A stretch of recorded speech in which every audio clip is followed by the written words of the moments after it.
الرحيم إن الإنسان خلق هلوعا إذا مسه الشر جزوعا وإذا مسه الخير منوعا صدق الله العظيم. درود شریف وای.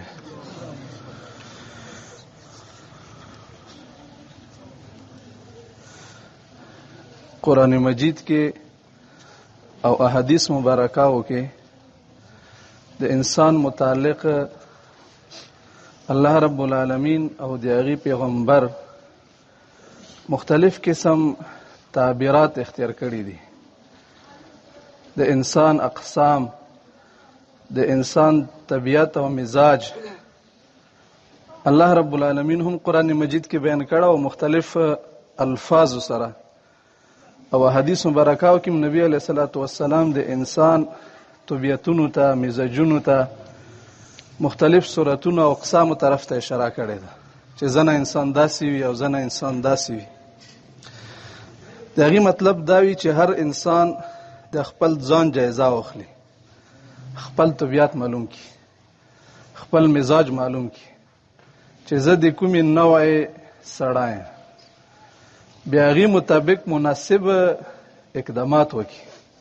د خپل ځان اصلاح کولو، د خپل ځان طول ته راوستلو مناسب اقدام وکړي، کوشش وکړي چې څو پر انسان په سیخې لارې نه وي روان. دا انسان ډېر عجیبه مخلوق ده، دا به د نور مخلوقاتو غوندې نقصان نه کوي، دا به ډېر غټ نقصان کوي. عموما د انسان مزاج او طبیعت په اعتبار سره غټ غټ درې قسمونه وي. ځنه خلک جذبتي مزاج وي، هغه ته چې وړا غندې نفع په نظیر ویر شي یا وړا غندې فایده هغه وګوري، نو هغې دپاره کله هغه د ډېر توان رسک خولي. 10 روپیو ګاټه چا ته ویل داسې کې ګاټه ده، به 1000 روپیو توان طرف ته یې د سوچ نسی، هغې باندې دا بیا غور نه کوي چې یاره د 10 روپۍ حاصلوي دغه ځای کې د 1000 روپیو توان کېږي، خو هغه ګاټې ته ډېر وربېړنده وي. اکثر خلک داسې وي جذبتي طبیعت لري. د خپل خواهشاتو پوره کولو په باب کې یو سړی دا یو خواهش پیدا شو، زړه کې یوه دعیا پیدا شوه، یوه تقاضا پیدا شوه چې یاره که دا کار مې وکړه تو ته به آرام میلاو شي، تو ته به خوند میلاو شي، نشه دې وکړه، ګناه دې وکړه. خو هغې سره خو کې لګېدله غټ نقصان وي، هغې نه یې د سترګې پټې وي. نو دا اقدم په هغه فایدې باندې چې هغه ته د سوچ مطابق فایده لاګي په هغې باندې ور ټوپ کړي. دا قسم خلک او دا مزاج خلک یو لحاظ سره خو فایدهمند وي. که دو خلکو ته کله چې ته نه بریک نه میلاوي، د رکاوټ نه راتلو، سیخه لیار وه، عام حالات وو، مشکلات نه وو، ماحول ټیک وو، معاشره سیخه وه، نو دو خلکو رفتار ډېر تیز وي. بیا جذبتي خلک وي چې شا خبره اورېدلې نه وي په هغې باندې عمل شروع کړی، بیا یې نه اورېدلې بلې باندې عمل شروع کړی. خو دې خلکو یو نقصان دا وي که ده ته لا غندې رکاوټ مخې ته راغلو، یو خو دا خلک ریوس ډېر تیز لګوي، لکه څنګه مخکې څومره سپیډ کې سي هغه نه زیات ریوس هرسي بیا. او دویم دا قسم سړی مایوس کېږي ډېر زر چې ده د مزاج خلاف کار خو وشي او د طبیعت مطابق کار نه وشو، نو بس بیا دا دل برداشت وي، بیا ده باندې دنیا رډانګوي چې یاره بس دا کار نه کېږي، دا ورکه بس دا نه کېږي. دا سړی مایوس کېږي زر. نو د مزاج خلکو څه فایدې شته څه نقصانات شته. نقصان یې ډېر ده، فایده یې کمه ده، ځکه چې عموما انسان خپل زندګۍ کې الله رب العالمین ترتیب داسې ورکړه کائنات ته چې انسان ترقي حاصلوي، انسان منزل ته راسي، نو خامخا هغه ته څه نه څه مخکې مشکلات، رکاوټونه او هغه ته مزاحمتونه خامخا رسي. داسې انسان نشته چې هغه بغیر مزاحمت نه خپل منزل مقصود ته ورسېږي. دویم قسم خلک هغه وي چې هغو د خپل فهم او د خپل پوهې مطابق د هر کار نفع او نقصان د هغې جایزه خولي. که هغه خپل فهم او خپل پوهه د هغې نفع نقصان ته نه رسېدو، خپل عقلي کار نه کولو، ځنه خبره نه سړی نه پوهېږي، نو بیا هغه چا طرف ته رجوع کوي چې کوم څوک په هغې کار پوهېږي. او که داسې و چې سره ورباندې بل څوک نه پوهېدو، نو بیا دغسې امورو کې د سکوت اختیار کوي، هغې کې د هېڅ فیصله نه کوي، هغه د هغې کتې ته واچوي چې هغې باندې عمل نه کوي. ځکه د انسان په زندګۍ کې هر کار د کولو نه وي. ځینو خلکو عجیبه طبیعت وي چاہے چې خامخا به هر کار کوي. انسان دپاره عمل ډېر ستر میدان ده چې انسان منډه وایي هغه ته دومره ډېرې لارې پرتې دي چې هغو پسې نشي رسېدلی. خو انسان کله کله خطا شي، داسې شي باندې ورسپور شي چې هغه شی د دې فایدې کار نه وي. نو دا سړی نفع نقصان شي کې وګوري، بیا هغه نه بعد فیصله کولی شي. فیصلې نه بعد بیا هغه کار باندې عمل شروع کوي. دا قسم خلک او دا مزاج خلک الله رب العالمین ته هم پسند وي او دو خلکو په زندګۍ کې وقار او سنجیدګي وي او دا طاقتور خلک وي. دا چې یو کار شروع کوي نو په منصوبې شروع کوي، په خپل فهم په خپل پوهې شروع کوي. بیا دوی ته مخکې که څه روکوټر درومي د هغه دا علاج کوي، د هغه بندوبست کوي. او که یو ځای کې مشکل پیش شو نو بلې لارې طرف ته تللو کوشش کوي. مایوس کېږي نه دا خلک. دو خلکو کې 90% دا امکان چې خپل منزل ته ورسېږي. دا مزاج خلک بهترین خلک مې ده، ښه طبیعت او ښه مزاج ده. دریم قسم خلک هغه وي چې هغو باندې خواهشات غالب وي، د هغو فیصلې د هغو د خواهشاتو په لاس کې وي، د خواهشاتو په کنټرول کې وي. اول قسم خلک خو جذبتي وي، هغو فایدې پسې سار وي. دویم قسم خلک محض خپل خواهش پوره کولو پسې، هغه په دې پوه وي چې د شي کې ما نقصان ده، هغې باوجود دا هغې ته منصوبه جوړوي خوند حاصلولو دپاره. ځنه خلکو نه خو یو نقصان، یو غلطي، یو ګناه جذبتي طور باندې وشي، زړه کې एकदम شوق ور پورته شو، بس کار وینه وکړه، وروسته به پښیمان هم وي.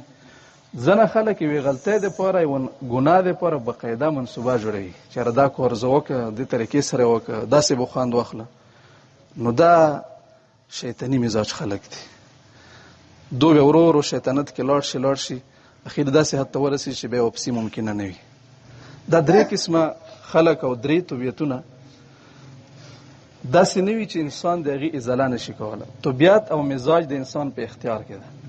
البته انسان چې ځان دپاره یو رخ متعین کړي چې زه ځان نه داسې سړی جوړول غواړم چې زه هرې خبرې ته به سوچ کوم، د هغې انجام ته به ګوره، که هغه خبره حق خبره وه، درسته خبره وه، که هغې کې ما ته څه مشکل پیش کېدو خیر ده، زه به تکلیف وچتوم، محنت به کوم، خو دا شی به زه حاصلوم.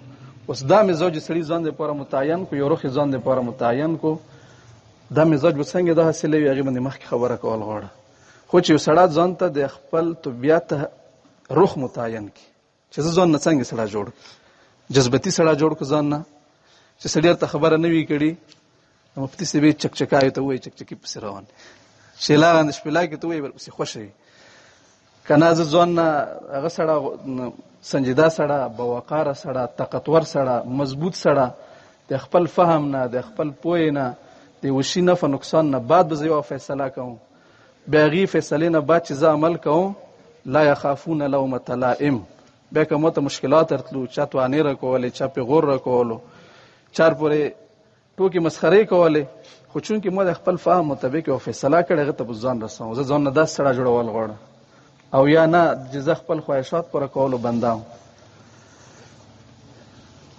ابو سعید خدری رضی الله تعالی عنه نبی کریم صلی الله علیه وسلم یو حدیث مبارک، ستر طویل حدیث مبارک ده، هغې کې د انسانانو څه طبیعتونه او مزاجونه ذکر کړي دي. ډېر طویل حدیث ده، صرف دو حوالو متعلق، یو د انسان صفاتو متعلق چې نبی علیه السلام د انسان صفتونو متعلق څه اقسام ذکر کړي، او یو د انسان معاملاتو متعلق. ابو سعید خدری رضی الله تعالی عنہ فرمایي چې نبی علیه السلام وارث موږ ته قیامت متعلق خبرې اترې کولې. نو قیامت چې څومره نشانې دي ټولې ذکر کړي، یوه یې پرې نږدواله. بیا نبی علیه الصلاة والسلام ویلو چې بني آدم دا مختلف طبقاتو باندې پیدا ده، مختلف مزاج کې پیدا ده. بعض خلک داسې بطیء الغضب سریع الفیا، د هغو صفاتو کې دا ترتیب وي چې غصه خو ډېره ورسته ورسي، یو د هغه طبیعت ته پسند شی نه ویلی دو، एकदम غصه نه ورسي، بلډ پرشر مریض نه وي، سریع الفیا. او که به چا سره څه غلطي وکړه یا دنه څه غلطي وشوه نو واپسې کولو کې به ډېر جلدي کوي، بیا وسرتوب نه کوي، خپله نه غلطي وشوه एकदम معذرت کوي چې رمون دا غلطي وشوه. او یا چا سره غلطي وکړه هغه معذرت وکړو نو एकदम دغه معذرت قبلوي چې بالکل بس تا معذرت وکړو ما طرف نه قبوله ده. دا بهترین خلک دي، بطیء الغضب سریع الفیا، چې غصه ورسته ورسي او رجوع زر کوي. دویم نمبر خلک نبی علیہ السلام فرمای سریع الغضب سریع الفیا، غصه زر ورسي رجوع زر کوي. او نبی علیہ السلام فرمای تلک به تلک، دا برابر سره بر سړه ده، یو ور کې خوبي ده یو ور کې کمی ده. دا سړه بس چې کوم طرف ته ور باندې غالب شو طرف ته وسی، یعنی دا مضبوط سړه نه ده، منځ کې روان ده. او دریم قسم خلک هغه دي بطیء الفیا سریع الغضب، چې غصه خو ډیره زر ورسي، لاغندې خبره وي ته مخ ته نه ورغلی به جګړه جوړه کړي وي، او بیا چې غلطي وي نه وشي بطیء الفیا به رجوع بالکل نه کوي. خلک ور باندې ستړي شي چیرې بس د کې معذرت وکړه، هغه ته ویر شابه ته هغه وکي معافي بده ته وکي، خپل غلطي ومنه. غلطي منل ته به نه وي تیار، نو غلطي کولو ته خو ډیر بیړنده وي، خو غلطي منلو ته تیار نه وي. نبی علیہ السلام فرمای شرارهم، دا پټوله کې بدترین سړی چې غصه زر ورسي او رجوع ورسته کوي. او معاملات متعلق نبی علیہ الصلوۃ والسلام فرمای چې څلور قسمه خلک دي. یو هغه دي حسن القضاء حسن الطلب، چاته چې قرضا ده کوي په شي طریقې ادا کوي، پیسې د چانه خوستې دي یا دکان نه یا د نقد وینر خوستې ټیم دی پوره شو. نن سبا خدا مزاج جوړ ده چې چا قرضا ور کړی ده هغه به خو د مقروض کور ته سي، هغه نه به مطالبه کوي، هغه نه بعد به هغه پیسې ور کوي. دا تصور خو تقریبا ختم شوی ده چې وسړی ته تو قرضا ور کړی ده په خپل ټیم هغه ته پیسې راوړي، شرع مهرباني ته مو سره ډیره هغه کو همدردی دی وکړه د خپل پیسې وصول کړه. زنه خدا سي شته چې ته په خپل ټیم وای چې را پیسې کو وصول کی به سره خبرې نه کوي چې ماته قرضې نه ویلو. زنه خلکو په قدار باندې جګړه کوي چې ماته چټر ستول او دکان نه چرته په لایمو کې پیسې دي. نبی علیہ الصلوۃ والسلام فرمایي چې بهترین خلک هغه دي چې هغه چاته پیسې ورکوي په شي طریقې ادا کوي، هغه شکریا ادا کوي. بلکې نبی علیہ الصلوۃ والسلام عادت مبارک دا چې نه وي قرضا راخو سر په زیاتی شای بلاندې ورکول قرضې نه بعد. او حسن الطلب، چانه کې یو شای غوړي قرضا چانه غوښتله بل شای چانه غوښتله نو هغه په شي طریقې سره غوړي.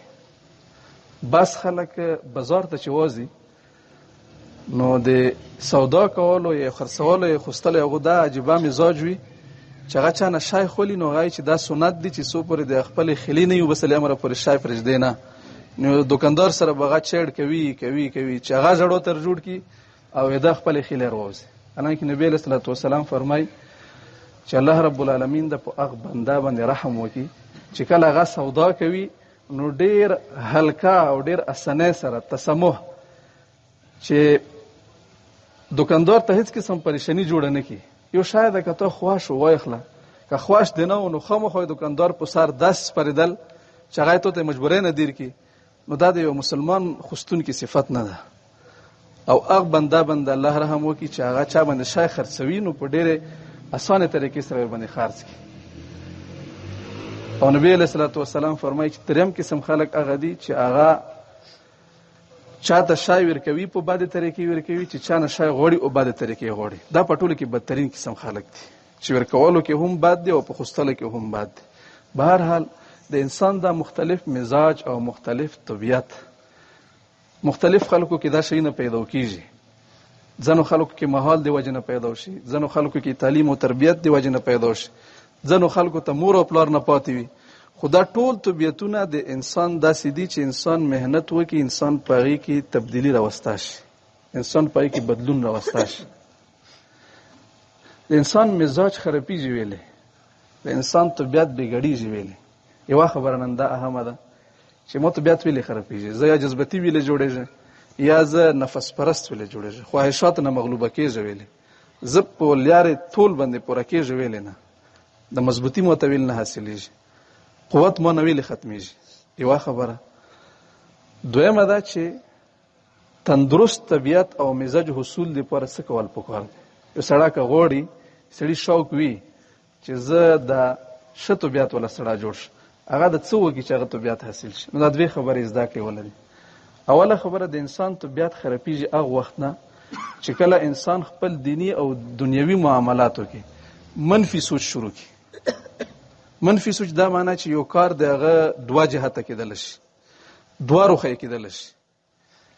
یو سړی ته مثلا توان ورسېدو په کاروبار کې، ځینو خلکو دا مزاج وي چې هغه جزا فزا شروع کړي، چېرې ټوله دنیا کاروبار کوي، خلک ګاټې کوي، خلک ګاډي چلوي، د مو چې کاروبار شروع کړو ماته الله رب العالمین توان ورکړي کلو د خپل رب نه هغه ګیلمان وي د منفي سوچ ده. یو سړی د هغه بیمار شو سارې په خوږ شو یا بل غاټه بیماری ور پیښه شو یا بچا مړ شو یا بل حادثه وشو نو هغه سوچ منفي وي هغه دې طرف ته ګوري چې د نور دنیا وګوره الله رب العالمین خلکو ته بچی ور کړی دي مته بچی نه دی را کړی خلکو ته الله رب العالمین صحتونه ور کړی دي ما صحت نشته ده د خلکو بچی خو وګوره څنګه د پلار قدر او احترام کوي د مو بچی خو د مو قدر او احترام نه کوي دا سوچ نه کوي چې ځنه خلک داسې شته چې تو ته بچا زیاړي کوي ځنه خلک بچی په پلار باندې کوتا کوي شي نو کده دویم طرف ته سوچ لوړ چیرې ځنو خلکو یا کوتا کې سر نه درخواسته هغه ته بده جوړوي هغه ځکه ټانک سړی وشته مړی ته ته بچا خو ته کم از کم پیسې نرستوي میاشتې به ته خرچا نرستوي یا به ته وسخت خبره وکي هغه نشانه د شروع کړي وسه پورې ته په دې شکر وکړه چې الحمدلله مو بچای وسه پورې نشي نه ده مو بچی مو ته کوړه جګړه نه دروړي مو بچی څوک مړ کړه نه ده زینور په تکلیف دوا سوچونه کېدل شي نو منفي سوچ دی وجه نه د طبيعت کې بس هغه ابتدا نه د طبيعت کې خلل پیدا شي د مزاج بګاړ شي دا وجه دا چې نبی له صلوات و سلام ډیر سختۍ سره خپل امتیان د بدګمنۍ نه منې کړي بدګمنۍ دغه ته یل شي دوا کسان د خپل کې سره ناشتي دا ممکن ده چې خپل کې وبلته خیر خبره کوي او دا ممکن ده چې هغه ته د پوره سزش کوي یا هغه غلطه خبره کوي ته خامخا تو سره څه دلیل نشته څه وجه نشته دا یو غوبره کې ته دا سوچ کایم کې چې رداد وسړی لکه دی خبره باندې جامه دي به ځنه خلکو دومره عجیباوي چې د خپل سوچ په بنیاد باندې هغه په خبره جوړي یا رفلن کا سره اغزه کې ناستو نشي سره دب نشا کړي به ابا ته ورشي چې راته بچي خو نشا کوله یا بل کار کړه د نو خپل سوچ باندې بیا پوس نه لوی تعمیر جوړ کړي دروغ او د الزام او د بهتان د غیبت وغیرہ دا منفي سوچ ده دا تخریبي او رنګون کا سوچ ده دی و انسان رنګول آسان کار ده دا مجمع نوسته ده که زه اوس دوی زیاړې وکړه نو ټول بخپله کې بېګاړو جنګ جګړه به جوړوي څوک به داسې کې کینني رنګول خو آسان کار ده کمال دا ده چې یو انسان هغه کمزوره ده هغه تر اوچت کی یو انسان هغه بېګاړ ده هغه ته صالح کی یو انسان مریض ده د هغه ته د علاج بندوبست وکړي خپلو بچیو برې کې یو سړی بد خیال ساتي چې مو بچا داسې دی مو بچا هیڅ شی نه ده د بچا به دغسې جوړېږي لکه څنګه چې دو خپل ذهن کې دغه متعلق خیال ساتي پلار دا حق ده چې هغه د بچی په باره کې توانا سوچ وساتي هغه د خپل بچی نه توقعات وساتي چې ما بچا ډیر تکړه سړی ده د ما بچا به داسې کار کوي داسې کار وکوي هغه ته حوصله افزایي ورکړي کته بچی ته هر وخت هغه باندې پوسه نه ډنډر یې شي وړکتوب کې بچی ته ډیر سپکې سپور یل دا بچی نه بوزدل جوړي او دا د بچی ډیر صفاتونه او ډیر صلاحیتونه هغه بالکل ختم کی او دا د پلار حق ده چې هغه د خپل بچی تربیت طریقه زده کی چې زه خپل بچا څنګه د تربیت وکړم مو بچی کې بشي خو به څنګه پیدا وشي که ته غلط تربیت دی وجنه ته بچا بوزدل شو ته بچا ډرپوک شو ته بچا هغه کې بد صفات پیدا وشو نو دا به بچی نه زیاته د پلار ګراموي سبا ته پلار به دا ګیلا کوي چې مو بچا داسې ده خپل سوچ نه کول چې بچی تربیت کول څنګه پکار بچی تربیت کول دا خپل چال غوړي نو اول خبره د انسان طبیعت او مزاج بګړېدلو کې د انسان سوچ بنیادی شاید د سوچ داسې مثال لري یو سړی ده هغه نبینا ده او پیزو قوت شمای خرابه ده هغه ته په لاس کې ته ګندګي ورکه او هغه ته د حلوا فضایل شروع کا چې د کوم شی ته په لاس کې نیوله سونی حلوا ده سوچا غړیو کې جوړه ده او بادام او پستا ورکه ده بهترینه ذائقه ده چې څو پر هغه خلی ته نه وړي دغه په مزغو کې بو د لاس کې نیولې شنه خوان حاصلې اب هغه پر هغه په شوق کې چې کله ودا وسکه او دغه رنده سړی ته الوا په لاس کې ورکه او بیا ته شروع چې ته لاس کې کوم نیولې دا خو ګندګي ده دا خو داسې ده راسې ده هغه بغنه الټه کوي کای به کوي د زړه ته چې کومه خبره کوزه شو د سوچ دی وجه نه کوزه شو کوم سړی چې بدګمان وي هغه مفت کې د خلکو مردوړ خپل کور ته رړي یو سړي متعلق ته دا سوچ کوي چې را د سړی دې ګناه کې مبتلا ده، که هغه کې هغه ګناه وا او که نه وه، خو چې ته کله سوچ وایه ګناه به ته خامخا منتقل کېږي. دا کنفرم خبره ده. بدګمانه سړی چې کوم قسم ګمان خلکو باندې ساتي، صفات به د کې خپل په خپله پیدا کېږي. نو مفته کې خلکو مرداړ خپل کور ته رړل دي، بدګماني کول، منفي سوچ ساتل، تخریبي سوچ ساتل. نو انسان ته اول نمبر پکار ده چې هغه مزاج او طبیعت جوړول غواړي چې هغه دینی او دنیوي دواړو معاملاتو کې مثبت سوچ شروع کړي. احتیاط ځان ته بیل شه. احتیاط تعلق د انسان ذاتي امورو کې ده چې سړی د خپل ځان محتاط ساتي. جماعت ته سړی نوځي، سړی دا خوف ده چې مونږ څوک کېړې پټې نه کړي، کېړې ځون سره مخ ته راوړه. دا نه چې به کله نه کېړې څوک پټې کړي، هغه نه بعد به ته سوچ کوي چې د فلانکا سړی خو جماعت نه اخر کې وت اول ټول نه فلانکا سړی وتلو ته مو کېړې به هغه وړي، حالانکه هغه چې سره خبر نه ده. نو هغې نه دا شاده چې کېړې ځون سره مخ ته کېږدوي. احتیاط پوره کول پکار دي، خو بدګمانۍ نه حتی الوسع ځان ساتل پکار دي. نو دا شی چې یو سړی خپل طبیعت او خپل مزاج د هغې خرابۍ نه ځان بچ کړي، منفي سوچ، بدګماني کول په چا باندې، دې نه ځان بچ کول. دویم نمبر، که یو سړی دا غواړي چې ښه طبیعت حاصل کړه، هغه د پاره څه کول پکار دي. عام طور باندې خلکو دا سوچ وي چې که ما ته ګټه اول وشوه، محنت مو هغه نه بعد وکړه. کاروبارونه خو تاسو کړي، کاروبار چې کوم خلک کوي، نو خلک اول سرمایه لګوي، ګټه هغه نه بعد درومي. خو دینی معاملاتو کې د خپل تربیت حواله سره موږ دا سوچو چې که اول نمبر مو ته ګټه وشوه، هغه نه بعد مثلا یو سړی لمونځ کوي، نفلونه کول غواړي، هغه چې که مو ته اول خوند شروع شو چې مو ته لمونځ ښه خوند راکوله، مو هغه نه بعد لمونځ کوله. او یا یو سړی هغه چا سره معاشرت کوي، ژوندون کوي، نو موږ ژوندون او د معاشرت دپاره پیمانه دا وي چې که څوک مو سره شو زه به سړیتوب کوم. که یو سړی مو ته شی باندې درتلو، مو غم شده کې شرکت کولو، یو سړی مو ته قرضه راکوله، زه به هغه ته قرضه ورکوم، هغه سره به غم شده کې شرکت کوم. دا خو بالکل عام مزاج ده.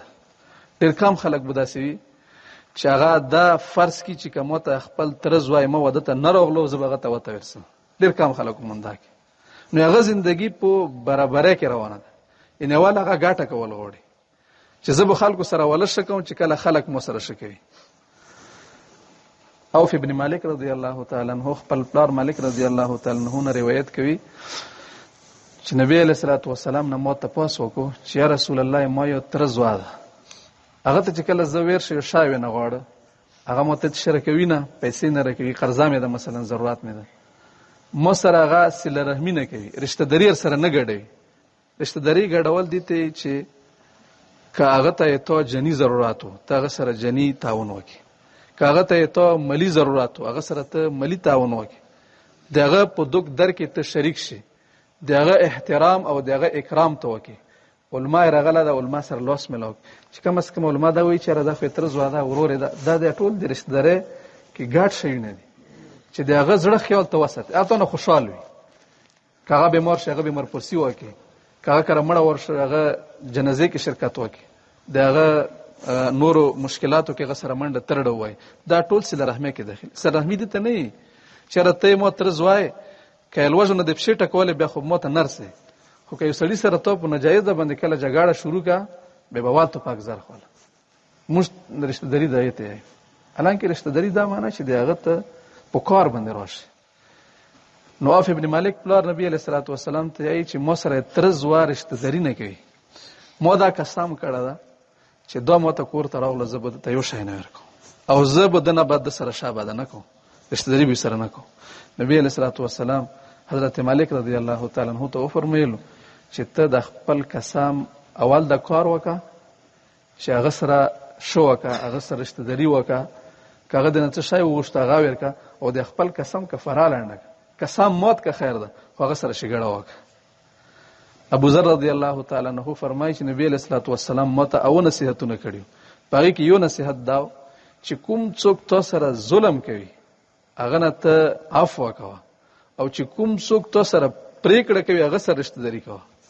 چې کوم څوک تو سره ته نه زیات صله رحمی کوي، څوک تو سره ته نه زیات تعاون کوي، هغه ته خو سړی خپل ضمیر ملامت کوي چې هغه تو سره شو کته به سره خو مو خوشی کوي.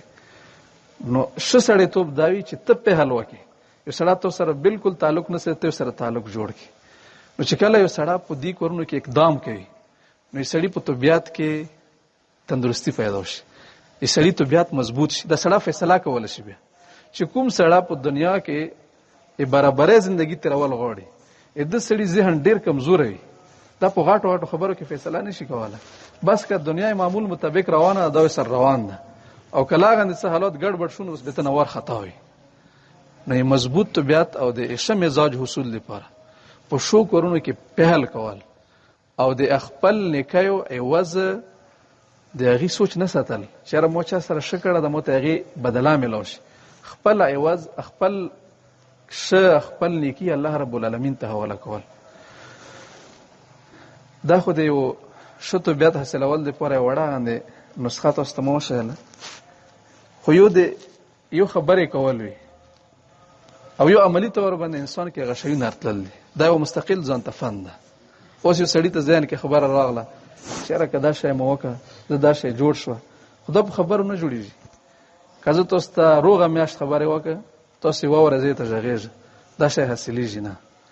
د دې صفاتو او د دغې طبیعت او مزاج حصول لپاره خپله یوه طریقه کار ده. قرآن مجید هغه ډېر په وضاحت سره بیان کړی ده.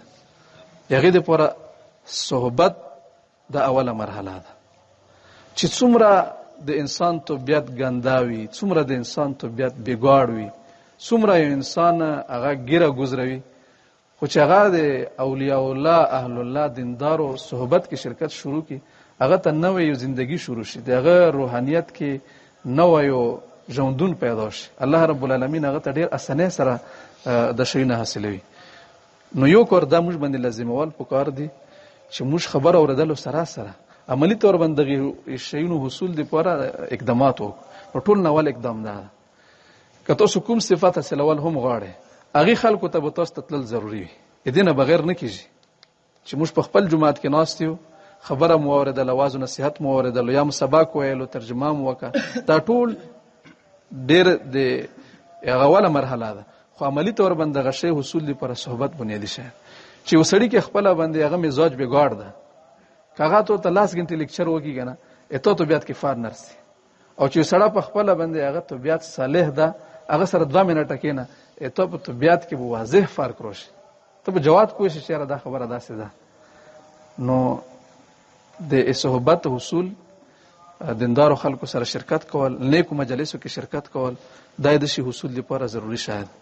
نو اخر کې به زه تاسو نه یو مطالبه وکړم. د موږ په اسلام آباد کې 24-25 باندې مندره کې اجتماع روانه ده. یو هفته مخکې موږ لاړو مندره ته، هغه کې هغو ترتیب شروع کړی ده. مندره یو غټ مرکز ده.